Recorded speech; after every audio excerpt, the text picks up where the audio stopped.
So I've been playing the new Battle Royale mode pretty much since it came out, and to be honest with you, I'm really surprised. I didn't think it would be this deep.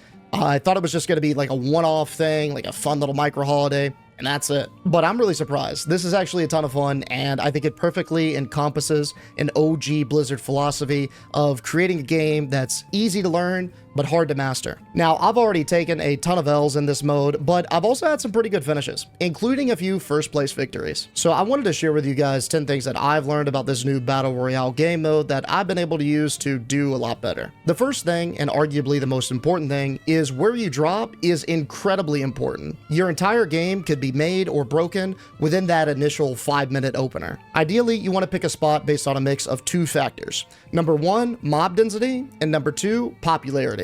So when I say mob density, I'm talking about how many mobs are really close together. You want to pick zones that either have a bunch of smaller mobs or a bunch of elite mobs that are really close by. That way you can kind of go in, clean house, level up really fast. Now, the second point on popularity, obviously, if you drop in a spot that's uncontested, you're going to be able to farm that a lot more efficiently. But if it's you and somebody else competing for that top farming spot, you're probably going to want to go to, say, number 2 and number 3 on the list, just because you're going to be able to solo clear that a lot more efficiently, you get a lot more value that way. So number 2, you can actually point your mouse downward in order to descend a lot faster. Now, this may not seem like a huge deal, but to be honest with you, 10 seconds makes a big deal in the early game. Within that 10 seconds, you could hit level 2, you can find a new skill, you can get a full heal off, and every little advantage that you could get, especially if you're dropping in areas that are highly contested, is going to be able to carry you into the late game. If you could barely squeak by and eke out an advantage that gives you a dub in an early fight,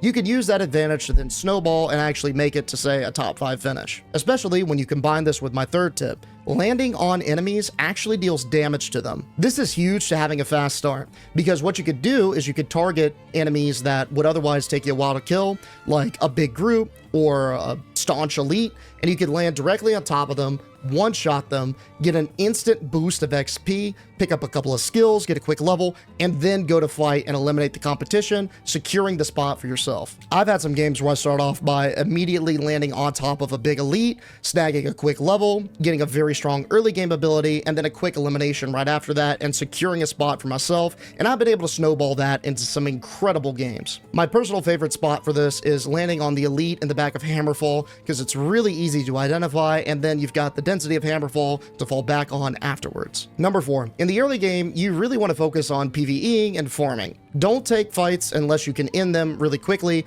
because you're better off and it's more time efficient to just solo and farm as much as you can. Get those early levels, get those skills, then seek to start PvPing some other players. The sweet spot for me is either around level 5 or when I've managed to clear the spot that I landed in. You can adjust this to the point where you feel most comfortable, but the big takeaway is don't sleep on the PvE game. It is insanely strong early. Number 5, your starter ability does damage in a small radius in front of you. So don't do what I'm doing in this clip, which is just mindlessly smooth brain spamming it for fun.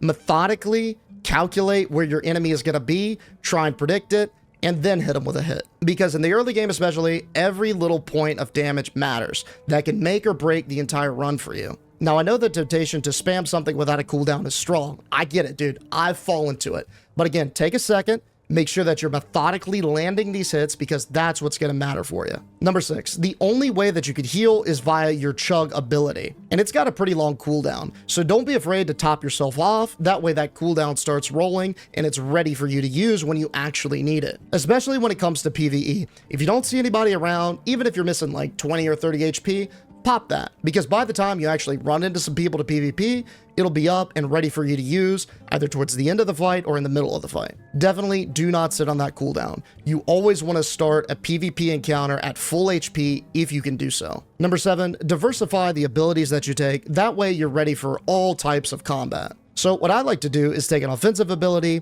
some sort of gap closer or escape, some sort of spell that gives me area control, and a stun or a CC if I could get my hands on it. Now, as fun as it is to be a one-trick pony or go full glass cannon, that's probably not going to get you the best result on average. Ideally, you want to build your kit so you're the most well-rounded you could possibly be. So keep that in mind when you're picking up abilities. Number 8, the rarity of your abilities matters a ton when it comes to their power level. All of the abilities have a rarity system that matches the rarity system in WoW. So we've got green or uncommon, blue or rare, and purple or epic. And the way that you level up the rarity of an ability is by getting 2 of the same one. So once you find a few abilities that you like, or you find something that already has a high rarity, stick with it, level it up, because it's going to be a lot more powerful than the less rare forms. Number 9, you can get CC'd even when you pop abilities that you would think would make you immune to it. So for example, the Fire Tornado. Now, one would assume that if you're surrounded by a bunch of flaming winds, you'd be able to go over a trap.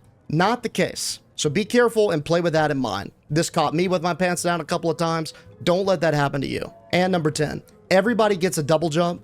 Don't be afraid to use it. You could use it as an escape, a way to dodge projectiles, a way to dodge melee hits, whatever you need it for, just use it, because it doesn't have a cooldown and everybody gets it, plus it's a ton of fun. And bonus tip, the keybind system for this game mode is separate to that of retail. And honestly, I think some of the default keybinds in this mode are pretty bad, so you definitely want to get in there and rebind your keys to your comfort level. Now, tips aside, I want to say this. This has probably been the most I've been surprised in a good way by a feature in a very long time. For several reasons. This is way out of the comfort zone of what the development team usually operates in. It's a huge risk, and to be honest, they probably had no idea if it was going to work or not. Now, if you would have asked me like a couple of months ago if WoW was ever going to get a battle royale, I'd laugh in your face. But now that I've actually played with it for a bit, I definitely think this is one of the more innovative things they have done in a long time. This is a perfect case of you don't really know what you want until it's right in front of you. Side note too, the dev team hit this one out of the park, man. I haven't had the hots for the WoW dev team like this in a very long time, but it feels like every single one of their decisions that they highlighted in that BattleNet video that was on the launcher, I couldn't agree more with. Like the idea to basically make it its own separate game mode outside of WoW so you could custom tailor the experience on just this thing and not have to worry about 2 decades of MMO consequences and old school decision making. That was definitely the way to go, because now they don't have to worry about these grandiose compounding issues that come with managing a live service game that's been around for 2 decades. They could just focus on making this the best it can be. Now, when I think about this, I can't help but think of where these fun, limited-time game modes popped up in other IPs. Like, League of Legends is a perfect example. I believe Earth started in a similar fashion, where it was like a April Fool's event, and then the user base really, really loved it, so they kept bringing it back, and it became slowly more and more permanent into the game. Now, I'm not saying this is going to be around forever. They already said it was going to be a limited-time thing, but I imagine that if the engagement metrics are so good, and the community feedback is so positive, and everybody loves it, it'll be in their best interest to weave it permanently as a side value add to the game. And to be honest, we're only seeing the bare bones of what this could be. They've done a great job of successfully copy-pastaing the formula of what has made Battle Royales great so far. And so it's reasonable to say that they could then take all the other bells and whistles, all the other systems, all the other polish points that we've seen in things like Fortnite and PUBG, like a ranking system or local lobbies, stuff like that, leaderboards, tack it onto this, and then boom, all of a sudden, we have this whole extra game mode. But I'm honestly reaching. This is wishful thinking because I enjoy the system. Take that with a grain of salt. The last point that I'll make on this, and it's one of the main reasons why I'm so excited about this, is this is a prime example of WoW being really, really fun at its core. I think over the years, we've seen several iterations of World of Warcraft, whether that be Classic, Classic Wrath, BC, SOD, Hardcore, Solo Self-Found, Retail. History has shown that there are multiple ways that people can enjoy the game, even private servers. There's so many different directions you could take the base IP,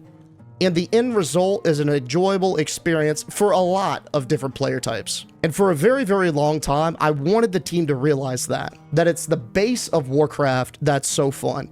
You can do so many different variations and so many different iterations to put a new twist, a new spin, new innovation, and breathe new life into the game that we all love and enjoy. Now, is it going to hit everybody? Absolutely not. There are probably thousands of people who Alt F4'd right out of this game mode. But on the flip side, there are probably thousands of people who poured hours into it, like myself, and who really enjoy seeing the development team take risks Because ultimately, in an industry that moves as fast as the games industry, change is one of the only inevitabilities. And you either do the best you can to embrace that change, or you stay stagnant and die a very slow, painful death. Now, I prefer the former. We've gotten some great things, and some bad ones, out of experimentation. But at the end of the day, when the WoW team is up at the plate, I want them to swing for the fences. Sure, sometimes they'll strike out, but they'll also hit home runs every now and then. And this, to me, feels like a home run. But yeah, that about does it.